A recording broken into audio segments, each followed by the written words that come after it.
Hi folks, I'm Dovic and welcome to the Artificers Guild, the home of all things Artifact. Unfortunately I had to take a quick business trip away, and in that time we've had loads of cards revealed, 21 by my count, and that of course doesn't include heroes, which will get their own preview. Before we get into the meat of this video, I just wanted to quickly congratulate Mr. Lucas Blom on winning the closed beta 10k draft tournament. It's fantastic seeing the support from Valve from early tournaments that we can't even view, and it speaks volumes for what we'll get once the game is fully released. I can't wait. Alright. Fanboying over esports aside, we're going to keep up with the top 10, so without further ado, let's get into the list.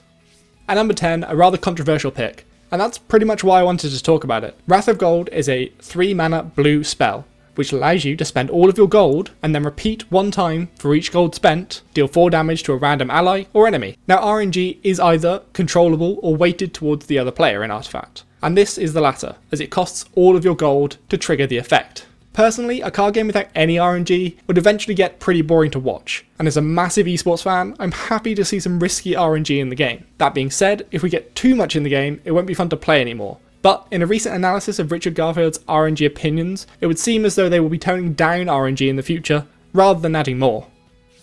For number 9, a relatively late game draw card is thrown into the mix. The OMAX Arena is a 6 mana red improvement, which allows you to draw a card after a hero dies. Now, while you won't be getting much value out of this improvement, as it won't come online until at least the 6 mana round, it still makes number 9 for me. By mana 6, stuff will be dying constantly. Bigger and better spells, harder hitting units, etc. So, why not draw from that? Get more value from your trades, or make the enemy think twice about killing you off. On top of this, it's an improvement, so you can place it in a lane with 6 heroes fighting in, using mana from a dead lane, where your Tidehunter is stuck not being able to use the mana anyway.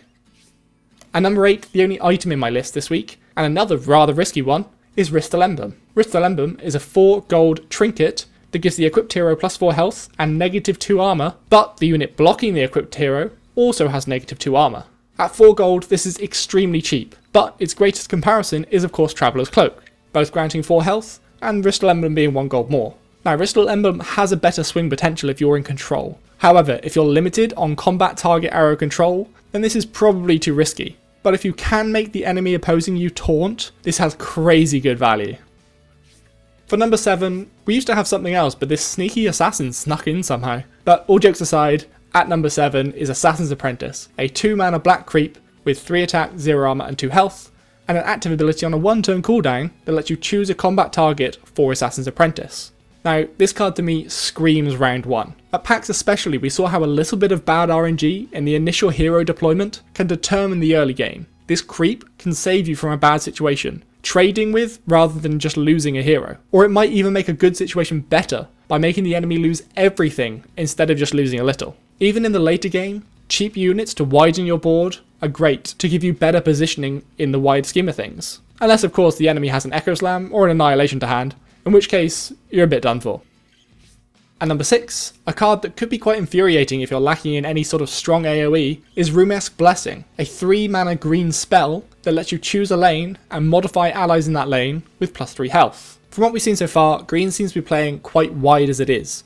Lots of units that buff or heal themselves and lots of other smaller units anyway, so granting them all +3 health for just 3 mana is pretty awesome. This is also, I believe, the first spell we've seen with the 2 arrows either side of the mana score that we see on improvements, denoting that you can play it in any lane. So you can use your mana from a quote-unquote dead lane to cast this on a much more competitive lane and gain the edge over your enemy without even using some of the mana from that lane. Now we have heard from the beta testers that the draft format is very much creep based. So is this an absolutely awesome draft card? Yeah, it probably is. So it makes number 6 for me. For number 5, we're sticking with the helpful healers theme. At 7 mana, the green creep Roseleaf Rejuvenator. 7 attack, 0 armor and 7 health, and a play effect to heal your tower for 7. Now that's a whole lot of 7s, and an all around great card. It reminds me a lot of Ogre Conscript, just a strong late game card that'll be a pain for the enemy. Tower healing might be a great card to have up your sleeve too. If the enemy is there counting up lethal, it's always fun to mess with their heads and screw with their calculations. Lastly, I want to point out the Radiant Tower in the card art. We're getting more lore by the day, and I can't wait to have this all pieced together. Make sure you go check out our last lore video to learn about potential future Artifact hero, Grimstroke. At number 4, we've had enough of helping things. It's time to break stuff with Timbersaw and smash their defences. The 3 mana red spell lets you condemn an improvement and then draw a card. What fantastic value this card is. kill off that pesky conflag, and draw a card, all for 3 mana. There is a bit of a theme to the next few cards. The fact that this has card draw attached to it means that it'll almost always be worth using, even if it is just used on a lower priority improvement.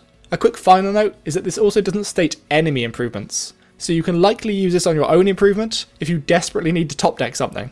Make sure you believe in the heart of the cards, folks. For number 3, we have yet more utility-based card draw, with Spot the Weakness, a 3 mana red spell that gives a hero and its allied neighbours pierce this round, and then draws a card. This is a bit easier to use than Smash the Defences. You don't need an improvement to be active, so this can just be thrown down as a card draw, if nothing else. But cheap pierce could really turn the tide of battle, especially for red heroes that naturally have a higher attack score. For 5 mana, you can play this and duel that pesky Mazzy who just refuses to die, since they equipped him up to 6 armour. And number 2, I hope you aren't bored of me bigging up card draws yet, because we have Compel, a 3 mana blue spell that lets you choose a unit and choose a combat target for it, and then draw a card. So like the last 2 cards, the ability to draw is what really makes this card a contender for me. It will virtually never be bad. However, unlike the last 2, its other ability will almost always be super relevant too. Combat target arrow control is fantastic, and this doesn't state ally, which means you can save that Luna from the big bad Bristleback for another turn, forcing him to kill a melee creep instead. Control over combat target arrows is absolutely essential in Artifact, and you get to draw alongside it, which makes this number 2 for me. Before we get into our number 1 slot, here are some honourable mentions, and by honourable I just mean all the other cards we've had released this last week. We have Assured Destruction, a 3 mana black improvement that grants all heroes +4 siege. Barbed Mail, a 6 gold item that grants +1 armor and +2 retaliation. Bitter Enemies, a 2 mana black improvement, which on a 3 turn cooldown will deal 6 damage to both towers and then condemn itself.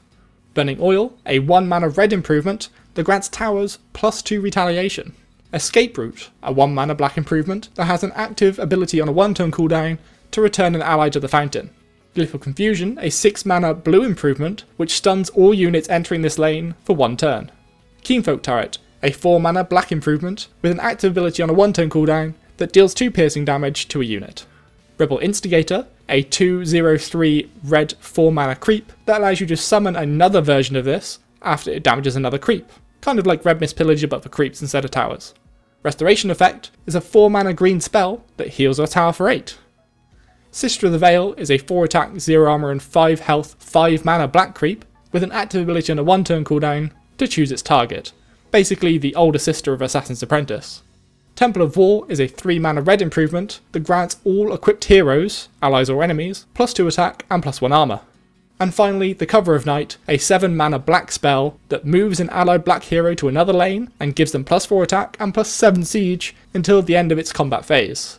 Finally, with all those other cards out of the way, we get to our winner for today. My number 1 card from this week's reveals is Intimidation. Intimidation is a 5 mana green spell that lets you move a unit to a random other lane. Beating out all of the card draw value is the ultimate card for all of you trolls out there looking to mess with the enemy's heads. What's that? They think they can just drop their super strong Legion Commander and wipe out your Drow Ranger who's apparently OP? Well, not today.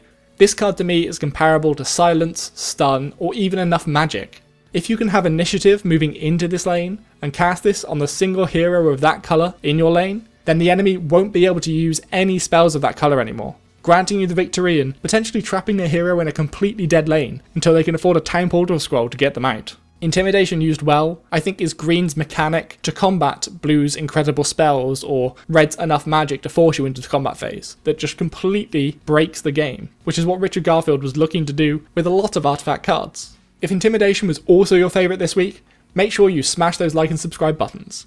And if it wasn't, or if your list was completely different, then let me know in the comments below and you might just change my mind. I've been Divok of the Artificers Guild and I will see you next time.